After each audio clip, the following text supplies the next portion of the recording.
La valeur ajoutée et la force d'une agence de relations presse réside vraiment au-delà de sa capacité stratégique dans la gestion de ça et la qualité de ses contacts médias, de ses contacts journalistes.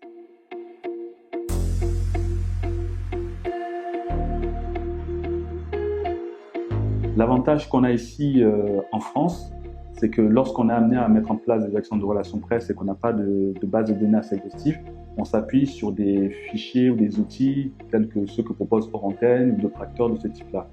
Mais dans le cadre de notre métier, à nous qui est vraiment axé sur les relations presse en Afrique, ce genre de base de données, ce genre de service n'existe pas. Donc comment on fait? On fait la même chose que toutes les agences et tous les acteurs. On se constitue nous-mêmes notre base de données au gré des contacts qu'on a sur le terrain, au gré des agences avec lesquelles on s'appuie qui sont en local en Afrique. On arrive, en s'échangeant les contacts, à constituer des bases de données. Nous, notre agence, en 15 ans, on a réussi à constituer un fichier assez élargi de contacts qu'on s'échange entre nous, entre partenaires. Et c'est de là, en fait, qu'est venue l'idée de créer Eclipse. Parce qu'aujourd'hui, aucun outil tel que celui-ci n'existait sur l'Afrique. On a décidé de créer cet outil-là qui nous permettait, en tant qu'agence, de gagner du temps parce qu'on n'a plus à constituer les bases de données parce qu'elles sont déjà faites. Le deuxième point, ça nous permet d'avoir des contacts fiables. On n'a plus à appeler à chaque fois le journaliste pour savoir s'il est toujours en place. Ça permet d'avoir une base plus exhaustive et plus élargie que celle qu'on avait habituellement.